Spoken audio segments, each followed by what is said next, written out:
Os pastores vêm semeando no nosso coração, pastor Anselmo, pastor Luiz, você conhece meus pais? Claro. Um beijão para eles.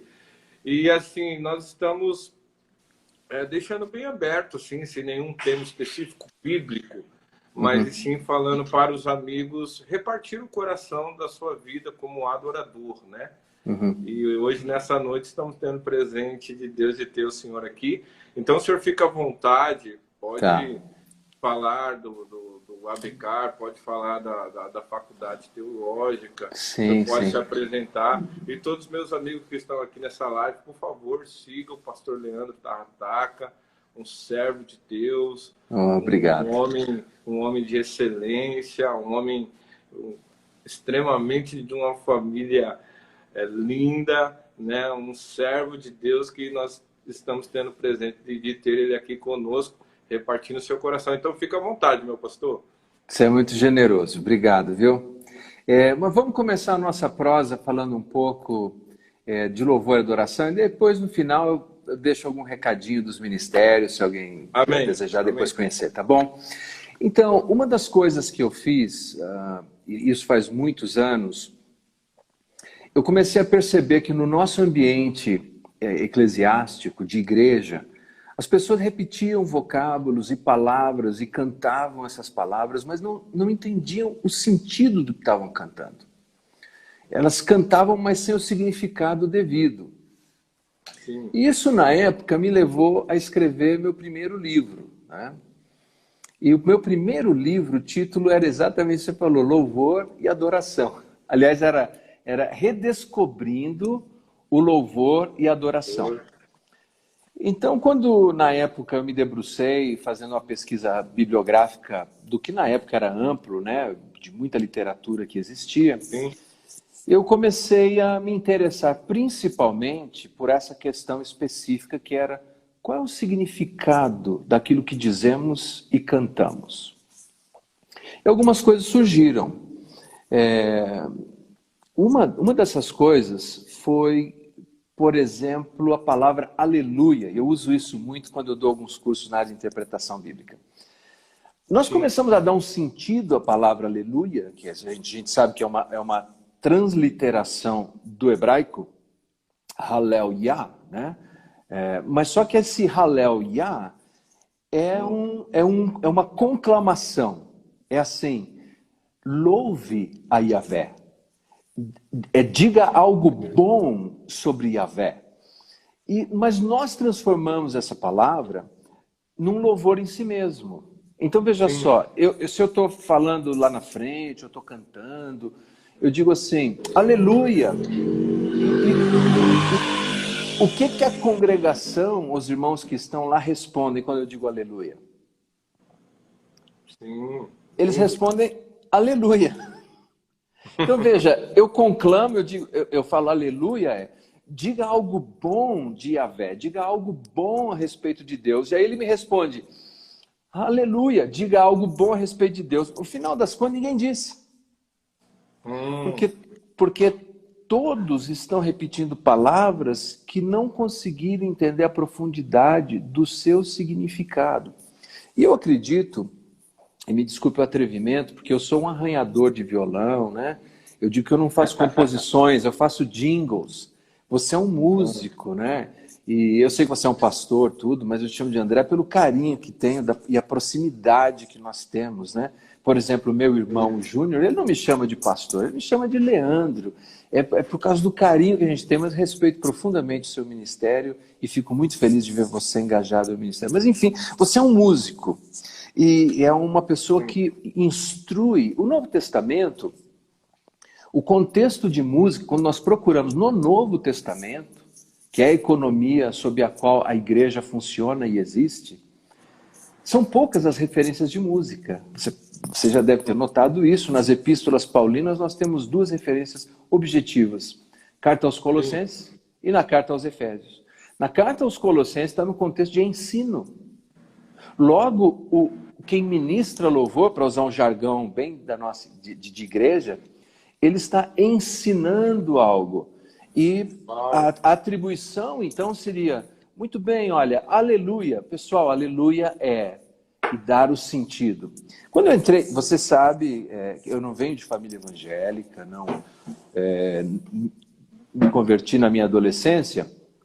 E quando eu entrei numa igreja evangélica a primeira vez, eles estavam cantando Hosana. Hosana, Hosana.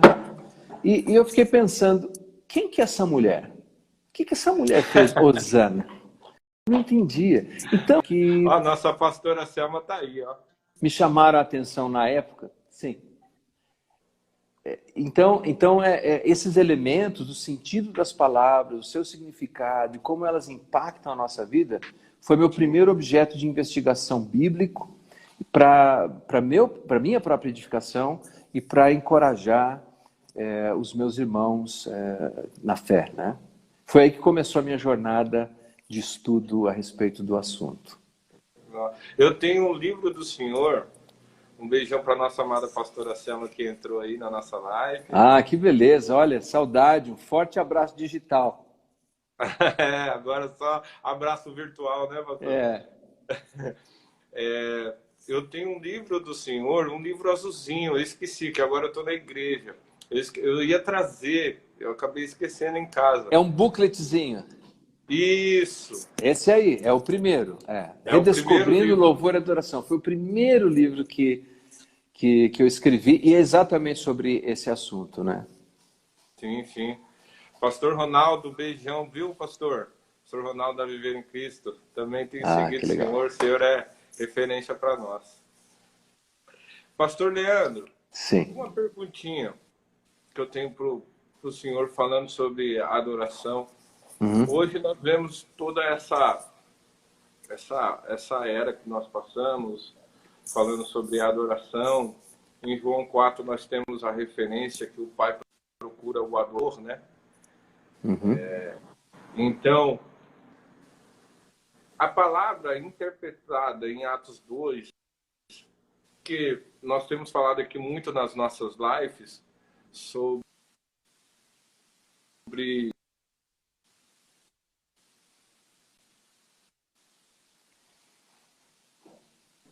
o som do céu e sobre o barulho. Ok. Né? Então, tem muitas pessoas que acham que o barulho... O Cristo é o centro da nossa vida do adorador. Então, se nós colocarmos a interpretação de Atos 2, que é o grande momento ali, cumprindo a profecia de Joel, o texto, ele diz que veio um som do céu, né? Veio um som do céu como de um vento impetuoso. É errôneo nós falarmos veio o vento, veio é errôneo nós ter esse significativo dessa interpretação de Atos 2? Tá. Entendi. Travando um pouquinho, né? Uma das coisas que nós temos que considerar, acho que tá no ar aí?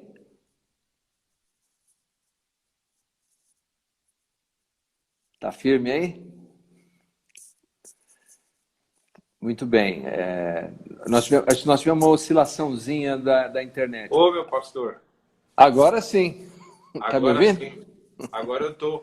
Era o Instagram que está tendo muita live agora ao mesmo tempo. Ah, sim. Aí começa a derrubar. Ele dá uma bugada. Tá bom, mas estamos de volta. Deixa eu ver se eu entendi onde nós paramos. A sua pergunta era sobre a questão do som do céu em Atos capítulo 2, e se seria correto falar de um vento impetuoso ali. É isso, né? Isso. Tá. Então, uma coisa importante, essa sua pergunta passa por uma área que é uma das minhas paixões, sinceramente, que é a interpretação bíblica, a hermenêutica, a ciência da interpretação da Bíblia. A primeira coisa que nós devemos pensar é que quando nós falamos da Bíblia, nós estamos falando de uma biblioteca, porque a Bíblia são 66 livros para nós cristãos evangélicos, não é? Sim. 66 livros. É como a gente entrar numa sala e olhar que tem uma porção de livros espalhados ali. A gente carrega na mão, carrega no celular, no iPad, no tablet, mas nós entramos numa biblioteca quando entramos na Bíblia. E como qualquer biblioteca, ela tem o quê? Gêneros diferentes. Ela tem livros diferentes. Eu levei a minha filha um dia para São Paulo porque ela queria ver história em quadrinho. Então, eu fui na Biblioteca de São Paulo, tem uma seção lá que é só história em quadrinho. Quando eu me aproximo da Bíblia, o que eu tenho? Eu tenho narrativas, que são livros históricos, eu tenho poesia, são salmos, eu tenho literatura de sabedoria, ciência, como Provérbios, o livro de Jó, eu tenho livros proféticos e assim por diante. A pergunta que nós temos que fazer antes de responder assim, essa palavra ou esse vocábulo esse livro, que gênero ele é? Ele pertence a que gênero dentro do cânon, né? Dentro da vara de medida, a régua que mede tudo, as experiências, aí que tem autoridade sobre a minha vida. Atos, como o próprio título sugere, é uma narrativa. Sim. Ele é um livro de histórias.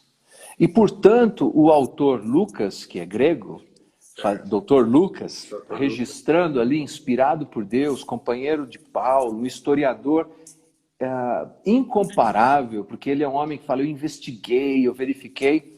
Quando ele registra ali o texto de Atos 2, ele obviamente falou com as testemunhas oculares que acompanharam aqueles fenômenos do capítulo 2, que, diga-se de passagem, não é apenas um fenômeno glossolálico, não é só o que eles falaram, há outros fenômenos ali acontecendo. E ele faz um registro histórico daquilo. É isso que cria um pouquinho de dificuldade para o entendimento e até melhor, para a aplicação de algumas coisas. Porque quando a gente fala de registro histórico, ele se dá num ambiente descritivo e não necessariamente prescritivo. Veja só um exemplo. Jesus cuspiu, fez lodo e botou no olho do cego. Isso é histórico e descritivo, mas não é prescritivo. Ele não falou para eu ir lá cuspir, fazer lodo e pôr no olho de alguém. Mas se a pessoa abordar o livro não entendendo o seu gênero, pode produzir uma porção de bizarrice no ambiente eclesiástico. Então, esse é o primeiro cuidado que nós temos que ter quando nos aproximamos do livro de Atos. Entender qual é o gênero, onde ele está. Muito bem, tendo dito isso, aí algo que pode nos ajudar muito é o entendimento básico, instrumental. Eu não quero me arvorar aquilo que não sou. Mas, por exemplo, a língua original, com bom léxico, com bom dicionário, nos ajuda a entender algumas coisas. Algumas palavras que Lucas utilizou ali e qual é o sentido delas. Por exemplo, ele usa uma palavra que é a raiz para vento ali. Ouviu-se um som. A palavra para som ali é eco no grego. Ora, nós sabemos o que é um eco. Um músico sabe o que é um eco. Alguém que grita lá na beira de uma montanha, oi, oi, oi, sabe o que é um eco. A palavra usada, que é traduzida para a língua portuguesa por houve um som, é um eco. E a palavra impetuoso, que é a maneira que se adjetiva esse som em língua portuguesa, que se fala de como era esse som, pode vir ali no grego da raiz de feroz. Houve um som feroz acontecendo ali. Agora veja, ele fala um som de vento impetuoso. A palavra raiz ali é a mesma de pneuma. Isso vai ficando muito interessante. Por quê? Veja só. Nós não vemos o vento. Verdade. Nós vemos os efeitos do vento. Quando nós estamos aqui, por exemplo, aí na BK, que tem assim pinheiros e eucaliptos enormes, alguns talvez de 15 metros ou mais, eu sei que está ventando não porque eu vejo o vento, mas porque eu vejo os efeitos do vento. verdade. Faz com que os pinheiros e eucaliptos dancem aceleradamente. A nossa igreja, no topo ali da Becar, é um galpão, né? É uma tenda, uma grande tenda. E nós temos a experiência de realmente tremer o templo. Porque quando venta de fato aqui, eu vejo os efeitos do vento. Então, agora respondendo a sua pergunta, tendo feito essas análises, quando eu digo assim, olha, é um vento impetuoso, mas eu não vi o vento, eu vi os efeitos do vento, que foi, nesse caso, o quê? O som. Som. Certo? Agora, há um trocadilho de palavras que se perde na tradução. Por quê? Porque quando se traduz, você perde as referências da língua grega que fazem trocadilho. Porque se eu fosse traduzir literalmente, só para a gente fazer uma brincadeira aqui, Não, poderia ser assim, olha. E aqui é uma coisa, um bate-papo bem livre sobre o assunto, nada escolástico, tá bom? Sim. Veja só.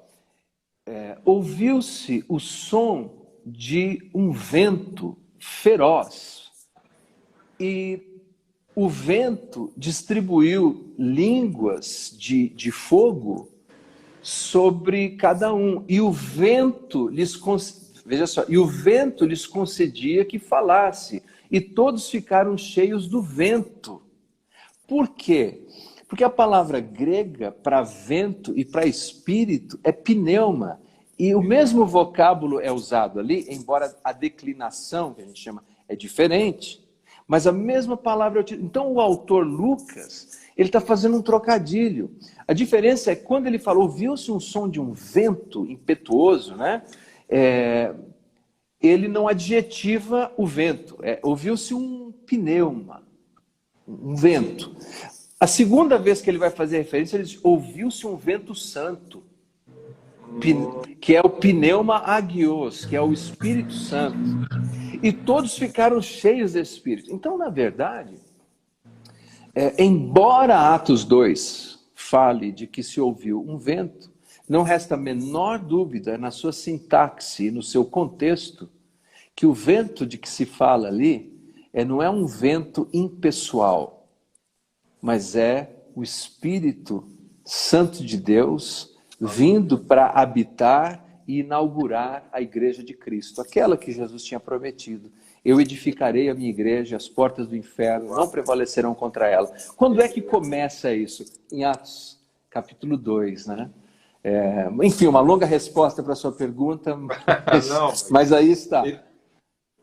Esse bate-papo é para isso, a gente ficar bem à vontade e repartir o coração. E então, a colocação som do céu é certa, pastor? Em Atos 2? Não resta a menor dúvida de que o som que eles ouvem vem do céu. É evidente que é isso que ele afirma. E que esse som que vem e que inaugura a igreja de Cristo, ele vem cercado de vários fenômenos. E aí que surge aquela questão que nós falávamos há pouco, sobre as dificuldades de nos aproximarmos de um texto histórico, narrativo, que é descritivo. Porque aquilo que é histórico, narrativo, não necessariamente é prescritivo, quer dizer que toda semana tem que acontecer daquela maneira. Porque, obviamente, os fenômenos que estavam ali cumpriram um momento no tempo, no espaço, inaugurando a Igreja de Cristo, né? Eu não vejo um problema de dizer que foi um som do céu e que era um som do vento e que o vento era impetuoso, porque me parece que no contexto e na sintaxe a intenção do autor Lucas é apontar para o Espírito Santo, né? E não a impessoalidade de qualquer outro fenômeno ali. Ah, que lindo, hein, pastor? Nossa, aprendi demais já. Bondade sua. E pastor, é algo que está queimando no meu coração. Nesses tempos de pandemia e tudo, agora nós estamos com bastante tempo, assim, dentro de casa e eu parei para ter um estudo Uhum. sobre Lúcifer, né? Uhum. E o livro de Ezequiel representa muitas coisas que aconteceu no céu sobre a divisão no céu, sobre Lúcifer e Deus. É uma ótima pergunta essa que você está fazendo, porque novamente nós retornamos a uma abordagem hermenêutica, né? Sim. Qual é a intenção do autor? Nós sempre dizemos assim, que quando vamos estudar a Bíblia, pense só do Novo Testamento, qualquer livro do Novo Testamento, nós estamos falando de um livro que tem 2000 anos. Pensa nisso. Os americanos têm uma expressão, it's gonna blow your mind, vai explodir a sua mente.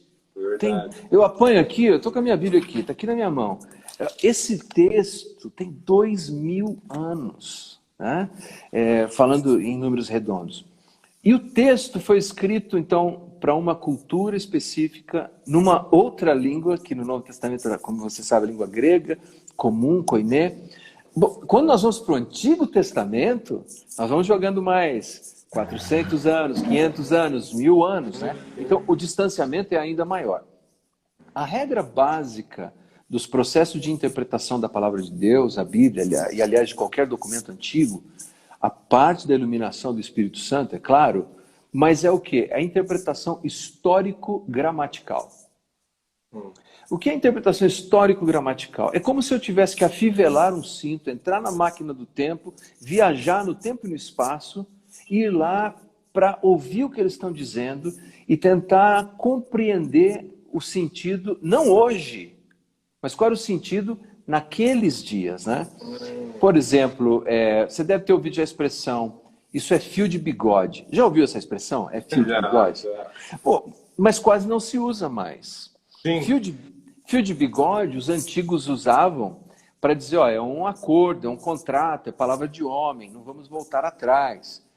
Para um jovem hoje entender isso, ele tem que ter alguém do passado para explicar para ele ou investigar isso. Então, a interpretação de um texto como esse que você citou também demanda a interpretação histórico-gramatical. A pergunta é, Isaías, Ezequiel, quando eles fazem a citação desses reis, o que eles estão se referindo? Então, a primeira coisa é, sim, eles estão historicamente se referindo a reis reais no tempo e no espaço. Por exemplo, o rei de Tiro, não é? Acredito que é dessas referências que você deve estar fazendo.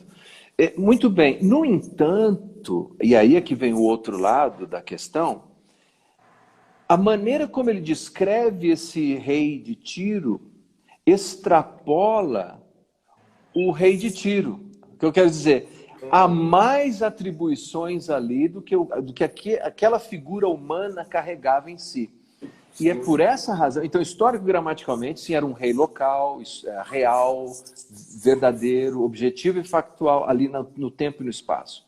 Mas as mensagens que ele atribui àquela pessoa extrapolam o rei humano e parecem apontar essa figura espiritual que é Lúcifer, que é um arcanjo que estava no jardim de Deus. Então, com tudo isso, a maioria dos estudiosos da demonologia ou da satanologia entendem que esses textos se referem, sim, a Satanás, o principal dos anjos. Por quê? Porque o texto vai além daquela figura histórica que é o rei de Tiro, né? Nossa, maravilhoso. Depois eu vou pegar o papel e a caneta. A live vai ficar salva aqui, tá, gente? Pode pegar o papel e a caneta. Ó, fico feliz. Estamos aprendendo com o Espírito Santo através da vida desse servo de Deus, pastor Leandro Tarrazade. Agora, uma coisa curiosa, se você me permite, uma coisa curiosa sobre louvor, né, que é o assunto principal, adoração. Um assunto curioso que surge é a questão dos anjos cantarem, por exemplo. Você sabe que todos nós falamos, e eu mesmo falo, já falei muitas vezes, olha, o coral dos anjos e tal. Mas é muito interessante que quando nós estudamos a Bíblia, esse não é um tema conclusivo, de que os anjos cantem. Porque, por exemplo, nós temos uma referência em Jó, que quando Sim. eu lançava os fundamentos da terra, as estrelas da alva cantavam Ah, alegremente e não é os verdade. anjos rejubilavam. Ali, por Sim, causa do que se chama de paralelismo poético hebraico, transforma-se anjos em estrelas. Quer dizer, os anjos são também as estrelas. Mas o vocábulo hebraico, que é traduzido por cantar, não necessariamente é cantar. Pode ser apenas uma expressão de regozijo, de alegria em alta voz. No Novo entendi. Testamento, quando fala dos anjos aparecerem no nascimento de Jesus, ali também não diz que eles cantaram, mas Hum, diz que eles proclamaram glória a Deus nas alturas. Você se lembra sim, bem da passagem? sim, sim. O outro texto é Apocalipse, quando fala de que os anciãos, né, e seres celestiais se regozijaram novamente. Então, aí vem uma outra questão que é a figura de Lúcifer, é por isso que eu estou citando, Sim, porque tem gente que vai muito além. Ele foi o regente no céu, ele dirigiu o coro dos anjos. Bom, sim. isso é especulação. Não há, porque não há nem registro Sim, conclusivo de que os anjos, por exemplo, cantem. É uma dedução nossa, uma não é uma dedução. informação claramente bíblica. Né? Isso também serve, pastor Leandro, para Isaías 6? Na visão que Isaías tem e tal. Então, exatamente, a visão de Isaías capítulo 6, que é um texto maravilhoso, né? Sim, sim. No ano da morte do rei Uzias, Formidável. viu o Senhor assentado num alto, sublime trono, né? E os anjos clamavam uns Clamavam. aos outros. Clamavam. Quer dizer, eles falavam em alta voz. E a ideia ali, um professor que tive muito competente, chamado Dr. Nelson, aliás, meu filho está estudando com ele agora e tá penando um pouco na mão dele. Mas é um homem brilhante, brilhante. Ele ensina o seguinte, que ali, quando eles clamavam, há uma progressão contínua, interminável. Santo, Santo, Santo, Santo é o Senhor dos exércitos, toda a terra está cheia da sua glória. Então, aquele texto não fala dos anjos estarem cantando, mas os anjos estarem clamando uns para os outros, né? Vocal, verbalmente, que Deus é santo. Me fez lembrar a Ágape, né? Ah, E sim, clamavam para os outros, verdade, dizendo. dizendo. E clamavam, Linda canção. né? Aliás, uma canção muito textual, né? Muito legal. É, demais, demais. E sobre até em cima disso, sobre o livro de Ezequiel,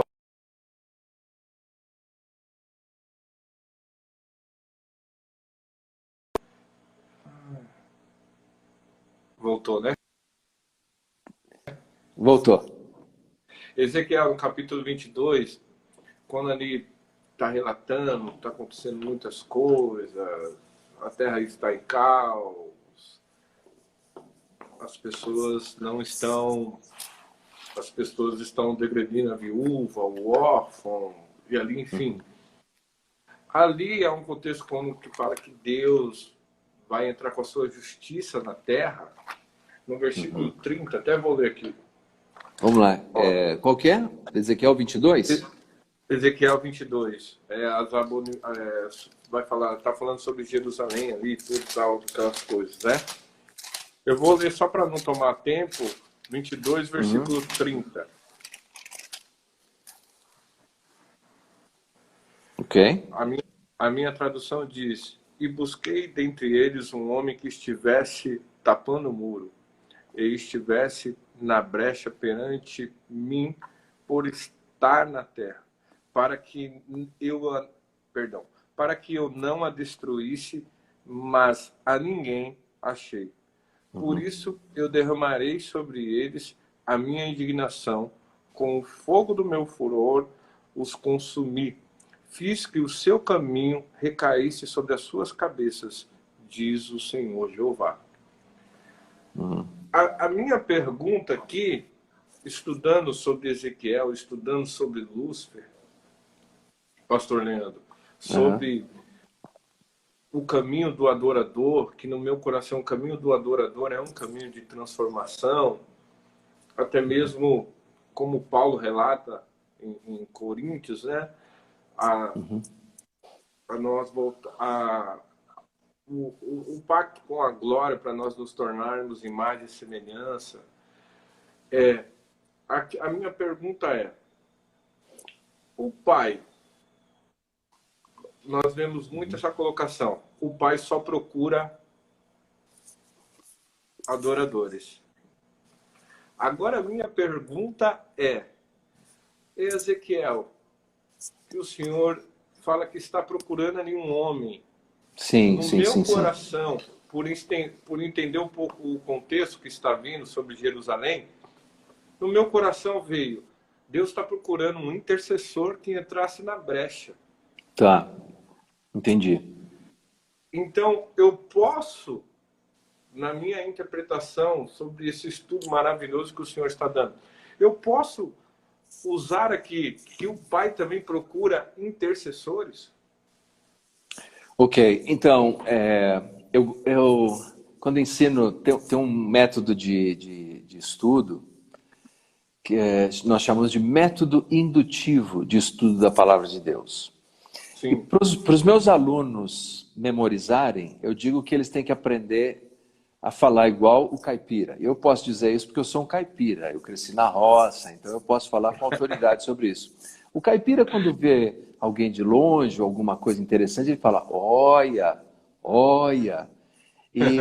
E isso eu uso como um acróstico para observação, interpretação e aplicação. São três princípios chaves para entendermos a palavra de Deus.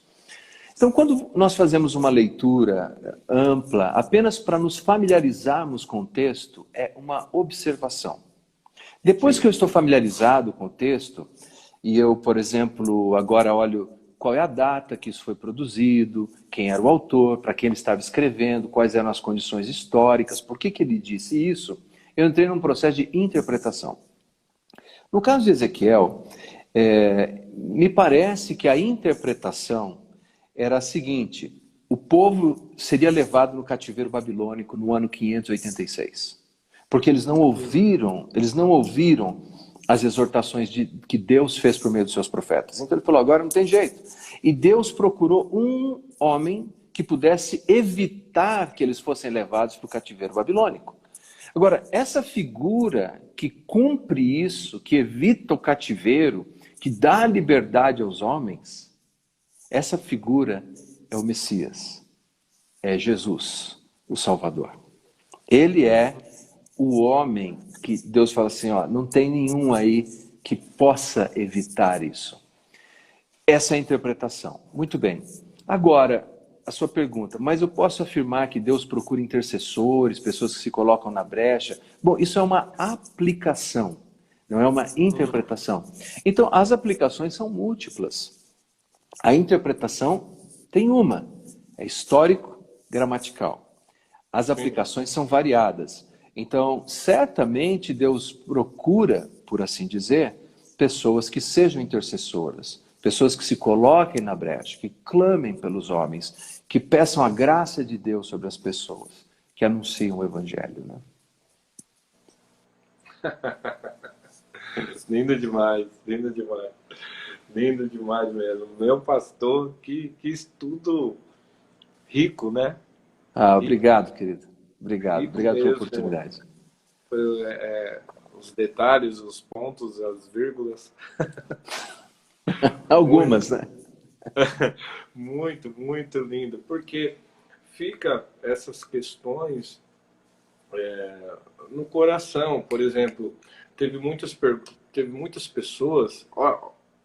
Olha só, parece até um pouco pelos dias que nós estamos hoje, mas entraram pessoas aqui na nossa live semana passada que eles iam sair da igreja, Ah, são músicos e iriam sair da igreja porque o pastor pediu para eles chegar um período antes e orarem. entendi. É. E eles falaram: Sim, não, eu sou músico.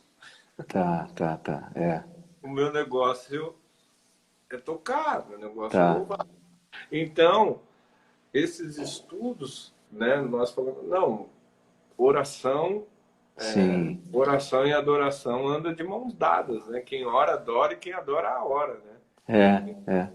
Então, sobre isso e sobre essas explicações, nossa, É. muito, muito rica. Minha última pergunta, tá, pastor? Para não tomar muito tempo do senhor. Claro, mas deixa eu só fazer uma propaganda do livro que já está esgotado, que é aquele livrinho que Fique à você vontade. tem. Fique à Lá, um dos vontade. vocábulos que na época me chamou muita atenção quando eu estava estudando, e eu mantenho até hoje aqui no meu coração, é que a palavra adoração vem do grego proskineus, e significa prostrar-se. Nós sabemos o que é prostrar. Se a gente chega lá na frente e fala, irmãos, vamos nos prostrar, mas de novo nós perdemos o significado. Na cultura hebraica, prostrar-se significava fazer-se pequeno diante do outro. Por isso você se prostrava. Você se dobrava. Tanto é que as pessoas não só se prostravam diante de Deus, às vezes se prostravam diante de uma autoridade importante. O que significava? É assim, eu reconheço que eu sou pequeno. Então, quando alguém é um músico, que eu também acho que a gente atrapalhou um pouquinho as coisas, quando diz assim, olha, é o ministério do louvor, é o ministério da adoração. Todo crente é adorador, todo crente louva a Deus, pode não cantar, né?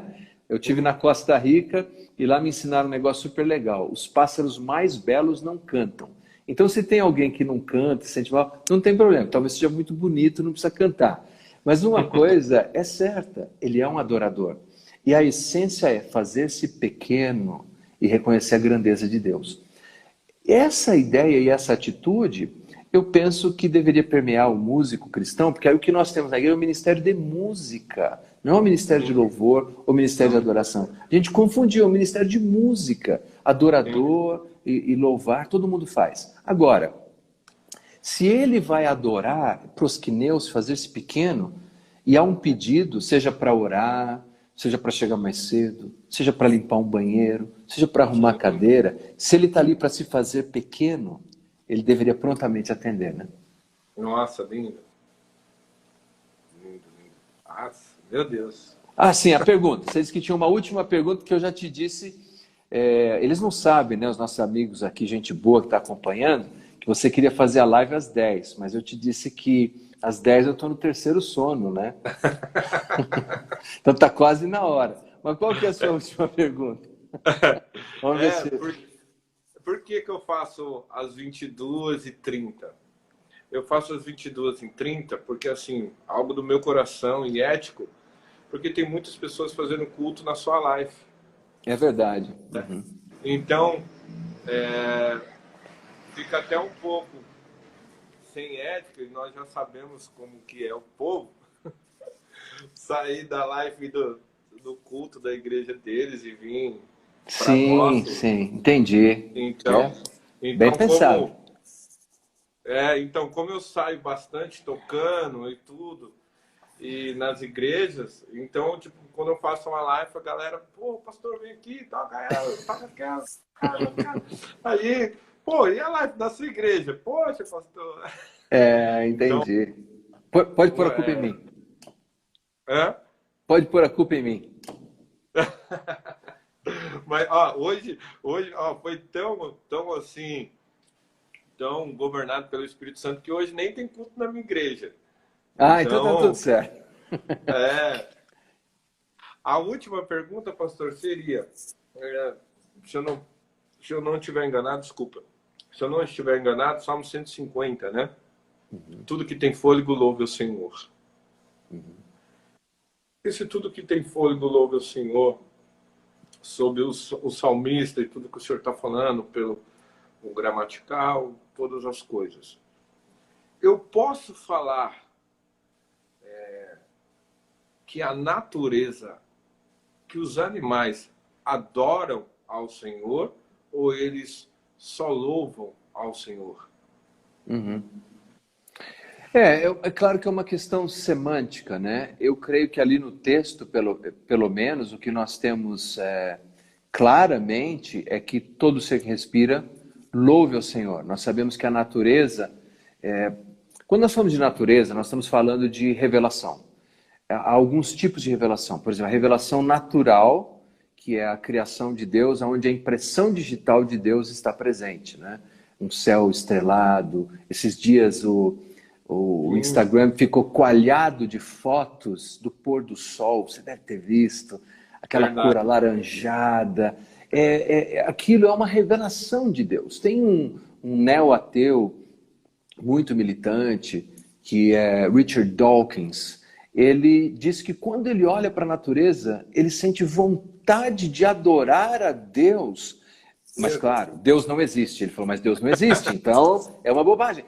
Mas por quê? Porque a natureza, ela é uma revelação. Então, assim, a natureza é um estímulo para que os homens adorem a Deus. E a natureza, é claro que o salmista ele está usando uma figura de linguagem, ele está usando de poesia para descrever isso, né?